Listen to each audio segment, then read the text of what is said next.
The Australian economy goes on a tear. US President Joe Biden warns that Vladimir Putin has badly miscalculated, and local business leaders worried about the fallout from the Ukraine crisis and how China will react.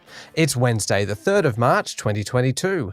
Welcome to Fear and Greed, the business podcast that sets you up for a successful day. I'm Michael Thompson, and good morning, Sean Aylmer. Good morning, Michael. Sean, I'm amazed that you resisted the urge to point out the date today being the 3rd of the 3rd, 3322. I thought it's the kind of obscure fact you'd like to point out. I knew that you'd have a go at me for doing it, and I wanted to do it, but I resisted. But what a great day, 3322, 3rd of the 3rd, 22. Wow, love those numbers. You know, my favourite number is actually 3. And everything I do in life, I do 3 times. So if I was batting as a kid playing cricket, I'd tap the bat 3 times. If I'm walking, I like to do things in 3s. Maybe I shouldn't have told you that. No. Anyway, let's get on with it. I have just had a remarkable insight into the extremely unusual person that is Sean Aylmer. Speaking of extremely unusual, Yes. Sean, how excited are you about this week? Because obviously we've had the RBA meeting on Tuesday. We had GDP data yesterday. There's about 5 or 6 other data points that are all coming out this week. For an economist, is this week, and I know I say this a lot, but is this week just like Christmas? Well, I suppose it is. I mean, I don't really put myself in the same category of someone like Stephen Koukoulas or Diana Messina, who I'm talking to straight after the show about all the economics that's around. But yeah, it's pretty interesting. I can just imagine you just at the start of the week not being able to sleep on Sunday night going, this is it. This is my grand final week. Counting to 3s, 6s, 9s, any multiple of 3s, things like that. Yeah, sure. Speaking of 3s, Sean, and this is a terrible segue, but the Australian economy grew by 3.4% during the December quarter, the strongest quarter-on-quarter result in 46 years. Yes, of course, it came after a shocking September quarter, so December was always going to look very good, and as you say, the best in 46 years. Now, the annual pace of growth last year was 4.2%, though that final number really does hide many ups and downs thanks to the COVID lockdowns. The Bureau of Statistics GDP figures released yesterday provide a really complete picture of what's going on in the economy, or at least what was at the end of last year, and then into 2022. The local economy is now 3% bigger than before the pandemic. That's the first fact. Treasurer Josh Frydenberg was very enthusiastic about that. In fact, he was enthusiastic about the set of figures yesterday, saying spending and investment was stronger again for the first 2 months of this year, and Australia had avoided the labour market scarring that occurred after the 1980s and the 1990s recessions. The thing that I find most interesting about this data, Sean, is that you can then break it down into kind of which parts of the economy were best performing and which ones weren't really contributing to growth. So where was the growth coming from this quarter? Well, it was all about consumer spending. That contributed most to economic growth. People are spending money on goods, fridges, TVs and things, more so than services, which includes travel, education, some of those types of things, which of course we couldn't do during the lockdowns. Now, the savings rate fell from its high of nearly 20% last year to 13.6%. That's still elevated because the pre-COVID number is normally 6 to 7%. Really, what all that says, the spending, the saving, the household sector is in really good shape. The construction sector, though, went backwards following the end of the home builder subsidy in the first part of 2021. It took a while to get through the economy, but by the end of last year, that pretty much had occurred.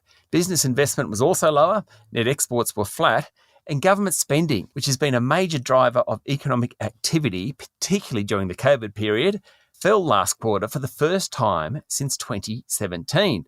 It still remains at historically high levels, but should contract in coming quarters and years. And of course, we get a bit of a geographical breakdown as well. Which parts of the country are doing best, Sean? New South Wales, Victoria and the ACT, all of which reopened after lockdowns. Growth was particularly strong in New South Wales, which was up nearly 7%. South Australia and Western Australia recorded small rises. Queensland was flat, while Tasmania and the Northern Territory went backwards. What all this tells us is the Australian economy was in good shape as it entered 2022, and it's unlikely that the Omicron variant or the war in Ukraine or the current floods along the East Coast will make much of an economic difference. Now, that's good news for whoever wins the federal poll, due sometime in the next 3 months. The winner will be handed a very strong economy to play with. Yeah, certainly will. And as you mentioned, Sean, today's chat with Diana Messina from AMP Capital comes up after this episode. Definitely worth sticking around to listen to that one. Moving on from economics, though, and onto equities, how did the local market perform yesterday? Well, the economic growth figures supported a pretty good day for the local bourse, particularly given the weak lead-in from the US and European markets. The S&P ASX 200 finished up 0.3% to 7,117 points, but it was a very uneven day. Energy and materials companies did best on the back of higher commodity prices, as the price of Brent crude pushed above $110 a barrel, and fears escalated that gas supplies out of Russia would be cut. Local oil and gas players, Woodside Petroleum and Santos' share prices jumped 6%. Iron ore prices rose and the big miners did well, with BHP up 3.5%, Fortescue up 4.4%, and Rio Tinto rising 4.5%. But plenty of other stocks were lower, led by the big banks and the real estate investment trusts. ANZ, Westpac and Macquarie were all around 2% lower. Okay, what about global markets? Wall Street rallied after Federal Reserve Chair Jerome Powell said the US Central Bank would push ahead with a quarter-point rate rise this month, notwithstanding the highly uncertain economic outlook as a result of the war in Ukraine. Mr. Powell said the US economy is expanding enough to withstand a rate rise. Investors like what they heard. In early afternoon trading, both the S&P 500 and tech-heavy Nasdaq were up around 2%. European markets were also stronger after data showed annual inflation in the Europe area rose to nearly 6% last month on the back of higher energy prices. Gold prices dropped more than 1% overnight, but remain above $1,900 an ounce, and the Aussie dollar is buying just under 73 US cents. And Michael, I need to add a bit more on cryptocurrencies. Yesterday I said the value of Bitcoin had jumped sharply. That's true. There's speculation now that cryptocurrencies are being bought up by Russians as an escape hatch as the Russian ruble tumbles and President Putin puts restrictions on foreign currency movements. All right, we'll be back in a moment with the rest of the day's business news. Sean, US President Joe Biden has warned that Russian President Vladimir Putin has badly miscalculated by invading Ukraine, saying freedom will always triumph over tyranny. Yes, the President's State of the Union address, which is watched by tens of millions of Americans, was as much focused on what's happening outside the US as it was within. He said Mr. Putin had rolled into Ukraine expecting a quick victory, but had met with a wall of strength. He said the invasion was premeditated and totally unprovoked, and Russia was now isolated from the world more than ever. The US will close its airspace to Russian airlines, he said, joining most European nations. In fact, economic sanctions are really starting to bite, particularly around the banking system, with reports that Russians are frantic to buy US dollars as the value of the ruble tumbles. Businesses continue to pull out of Russia. Airplane manufacturer Boeing has ceased operations in Moscow, as has oil giant ExxonMobil and Ford. Apple and Nike have suspended selling products in Russia. And what did President Biden say about the US economy? Well, he said Americans needed to return to the office to refill downtowns across the country. Sounds very familiar, doesn't it? He also unveiled a new economic plan, which, if it gets through Congress, his last one didn't, but if this one does, it should boost manufacturing, shore up supply chains, reduce the federal budget, and promote renewable energy. Mr. Biden said fighting inflation was his top priority. He did talk quite a bit about climate change. He said it was an opportunity to build a better, stronger nation, drive economic growth, and save money. And Sean, the bombing of major Ukrainian cities continues. Yes, pictures are emerging of rubble and wreckage as Russia bombards populated urban areas, including Kyiv and Kharkiv. The central square in Kharkiv, the second largest city, was hit with a missile. That city's now been surrounded by Russian forces. And the 60-kilometre Russian military convoy is now just a couple of dozen kilometres from Kyiv. All right, back home now, and the focus of the floods crisis, Sean, is now in and around Sydney. New South Wales Premier Dominic Perrottet declared 17 local government areas in the north of the state natural disaster zones, and he's requested financial support from Prime Minister Scott Morrison. 4 people have now died due to flooding in the state, on top of the 8 in Queensland. And Mr. Perrottet said it was possible more people will die as the weather system moves south. Today is forecast to provide the heaviest falls for the Sydney Basin from Newcastle to Wollongong, with up to 200 millimetres expected in some areas. And Sean, Queensland isn't out of the woods yet though either. That's right, Michael. More rain has been falling in the so-called Sunshine State, but hopefully the worst of the flooding, for Queensland at least, is over and the cleanup begins. Suncorp Chief Executive Steve Johnston, who's based in Brisbane, said the insurer had received more than 16,000 claims, and it was important rebuilt homes were made to a higher standard to prepare for the next major flooding event. Queensland Premier Anastasia Palaszczuk said the cost of the floods could hit $1 billion in her state. Now, Sean, we were talking yesterday morning about the Prime Minister's positive COVID test. Now some more information has emerged. Yeah, so Scott Morrison tested positive to COVID-19 on Tuesday night, having undergone rapid antigen tests on Sunday, and then again on Monday, and then again on Tuesday morning. He held a 3-hour National Security Committee meeting on Tuesday with a number of politicians, Defence Minister Peter Dutton, Home Affairs Minister Karen Andrews, Treasurer Josh Frydenberg, and Assistant Minister to the Prime Minister and Cabinet, Ben Morton. Now, Mr Morton has also tested positive. Perhaps it's fortunate that it's only Mr Morton and not the others. Meanwhile, New South Wales opposition leader Chris Minns yesterday tweeted he'd tested positive as well. The Prime Minister held a press conference on Tuesday. Sean, I don't know if you saw it, but he sounded and looked sick in that press conference. He just had that very, very croaky voice, and it was quite unsurprising when about 6 or 7 hours later news broke that he had in fact tested positive. And speaking of positive tests, there was a jump in COVID cases yesterday as well. Yeah, the last couple of weeks there's been pretty good news on the COVID front. It just seemed yesterday most states recorded a big rise. ACT, for example, recorded more than 1,000 COVID cases. South Australia recorded more than 2,000 cases. That's up nearly 30% on the day before. And Queensland recorded 5,000 cases and 24 deaths. There was also a rise in New South Wales with 10,650 positive cases and 5 deaths. And in Victoria, the number was 7,100 new cases and 28 deaths. Western Australia, the numbers there continue to rise as well. There were 1,800 cases in that state yesterday. Just a really bad day when it comes to case numbers. Yeah, sure was.